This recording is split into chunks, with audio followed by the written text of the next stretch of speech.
नमस्कार, मैं डॉक्टर अजीत भारती आज फिर आपके लिए हिंदी विषय के अंतर्गत एक विज्ञापन लेखन लेकर आया हूं। तो प्रश्न कुछ इस प्रकार से पूछे जाते हैं। प्रश्न: पबजी गेम से सावधान रहने के लिए 25 से 50 शब्दों में एक विज्ञापन तैयार कीजिए। तो ये इस विषय पर हमें एक किसी छात्र ने आग्रह किया था कि आप सर जी पबजी गेम पर भी एक विज्ञापन बनाकर हमें बता दीजिएगा। तो उन्हीं के आग्रह पर हमने इसको तैयार किया है। ठीक है, तो सबसे पहले हम क्या करेंगे कि विज्ञापन से संबंधित जो प्रश्न है उसको हम पूरे मनोयोग से पढ़कर समझ लेंगे। तो इसमें बहुत सिंपल सा है, पबजी गेम से सावधान, यानी पबजी गेम खेलते समय हमें कौन कौन सी सावधानियां रखनी चाहिए उससे ही संबंधित ये विज्ञापन है। तो उत्तर हम लिख देंगे पबजी गेम से सावधान पर विज्ञापन।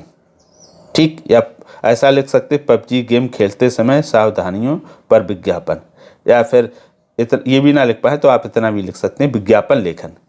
ठीक, उसके पश्चात हम पेन या पेंसिल और स्केल की सहायता से एक बड़ा सा बॉक्स बना लेंगे। इस तरह से बड़ा या मध्य आकार का, यानी मीडियम साइज का। छोटा बिल्कुल ना बनाएं, क्योंकि छोटा बनाने पर विज्ञापन को लिखने में बहुत ही समस्या आती है, जगह कम पड़ती है, हमें फिर शब्द छोटे छोटे लिखने पड़ते हैं और थोड़ा धब्बा सा लगता है। इसलिए आप बड़ा या मध्य आकार का ही बॉक्स बनाएं। ठीक, बॉक्स बनाने के बाद फिर हम शीर्षक लिखते हैं। तो शीर्षक क्या? पबजी गेम से सावधान, इसको लिख देंगे। पर उसके बाद साइड में ही पबजी से संबंधित कोई भी आप चित्र बना दो। आप तो पबजी वैसे आजकल के छात्र बहुत खेलते हैं, तो उनको क्या इसकी इमेज याद भी होगी। आप अपने थोड़ा सा एफर्ट लगा के क्या करेंगे, चित्र बना देंगे। देखो मैंने भी बनाया, बहुत सही तो नहीं कह सकते, लेकिन इससे देखने से लग जाता हाँ पबजी गेम का ही चित्र है। ऐसा ही आप छोटा सा प्रयास करके बना सकते हैं। ठीक, और ना बनाना आए तो फिर उससे संबंधित कोई भी सैंपल सा छोटा प्रतीक रूप में जरूर बना दीजिएगा। फिर उसके बाद लिख दिया हमने सावधान सावधान। ठीक है, उसके पश्चात कौन सी सावधानियां रखनी चाहिए? अपनी निजी जानकारी ना दें किसी को, यानी पबजी गेम खेलते समय हम किसी को अपनी जानकारी नहीं देंगे जो निजी रहती है। अपनी बैंक और एटीएम की जानकारी ना दें।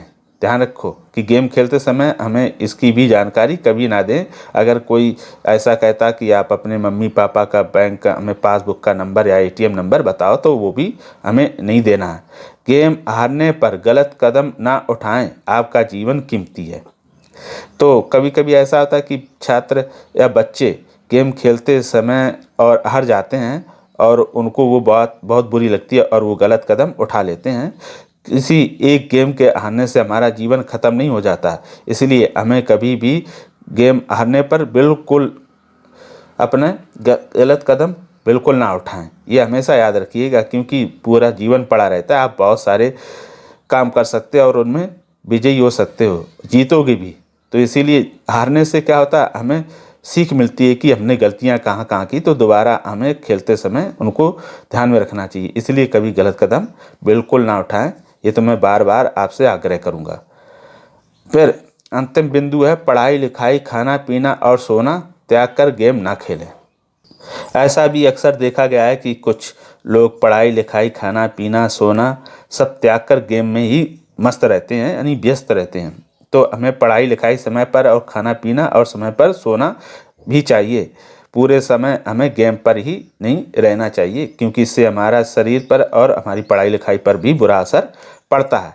इतने बिंदु आप लिख देंगे पर्याप्त हैं। और भी ऐसे जो बिंदु हों जो हमें लिखना चाहिए, तो आप उनको भी इनको हटाकर किसी बिंदु को लिख सकते हैं जो महत्वपूर्ण हो।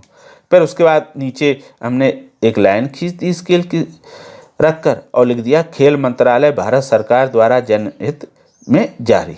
ठीक है, यानी खेल मंत्रालय आपको क्या कर रहा है, सतर्क और जागरूक कर रहा है। तो इस प्रकार से ये पूरा विज्ञापन बनकर तैयार हो जाएगा और बनने के बाद ऐसा दिखेगा। और जब अब ये पूरा विज्ञापन कैसा दिखेगा उसको भी हम देख लेते हैं। पूरा विज्ञापन बनने के बाद कुछ इस प्रकार से आपको दिखाई देगा। ये देखो आपका पूरा बॉक्स बना हुआ है, ये शीर्षक लिखा है सावधान, और सावधानी से संबंधित ये बिंदु लिखे हैं, और उसके नीचे दिया है कि खेल मंत्रालय भारत सरकार द्वारा जनहित में जारी। ठीक, तो पूरा विज्ञापन बनाने के बाद इस प्रकार से दिखाई देगा। अगर आप इस तरह से साफ सुथरा, स्वच्छ और शुद्ध हिंदी लिखेंगे तो आपको निश्चित तौर पर पूरे में पूरे अंक मिलेंगे। अब हम इन गलतियों को सुधारने के लिए क्या करेंगे? कभी कभी ऐसा होता है कि हम लिखते हैं तो ऐसे कुछ कठिन या मुश्किल शब्द होते हैं जो गलत हो जाते हैं, उनकी वजह से हमारे नंबर कट जाते हैं। अब इनसे कैसे बचा जा सकता है? उसके लिए आप क्या करेंगे? हमेशा ऐसे ही शब्दों का प्रयोग करेंगे जो आप आसानी से सरल और शुद्ध लिख सकते हो। कठिन शब्द और मुश्किल शब्दों को आप लिखें ही नहीं। रही बात शीर्षक की, तो शीर्षक हम प्रश्न से ही देखकर जो हमारा प्रश्न रहेगा उसी के अनुसार हम लिख लेंगे। ठीक है। अगर ये शीर्षक इसमें पबजी दिया, किसी में नहीं दिया होता, तो हम अपने मन से किसी भी सरल शब्द या शीर्षक का चुनाव कर सकते हैं। ये हमेशा याद रखिएगा। आप ऐसा ना समझे कि कठिन शब्द लिखना कोई अनिवार्य होता है, बिल्कुल अनिवार्य नहीं रहता है। अब इसको हम सीखेंगे कैसे? ये तो हम समझ गए कि हमें शीर्षक लिखना है, फिर ये स्लोगन जैसा लिख सकते हैं यहाँ पर, और बिंदु और ये पता लिख सकते हैं।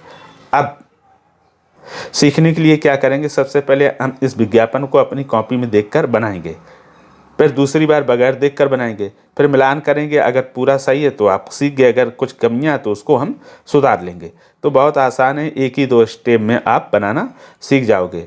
अब इसी तरह आप दूसरे विषयों पर भी विज्ञापन बनाने का अभ्यास करिए। अगर कोई ऐसा विषय हो जिस पर आपको बनाने में समस्या आ रही हो तो हमें कमेंट करके उस प्रश्न को भेजो, तो हम कोशिश करेंगे कि उसका बनाकर आपके सामने प्रस्तुत कर सकें। और यह वीडियो कैसा लगा हमें कमेंट करके अवश्य बताइएगा। और अगर पसंद आए तो लाइक करिए, अगर पसंद ना आए तो आप डिसलाइक भी कर सकते हैं और हमें उसकी कमियां भी बता सकते हैं। तो फिर आज के लिए इतना ही, फिर मिलेंगे किसी नए विषय के साथ। तब तक के लिए धन्यवाद।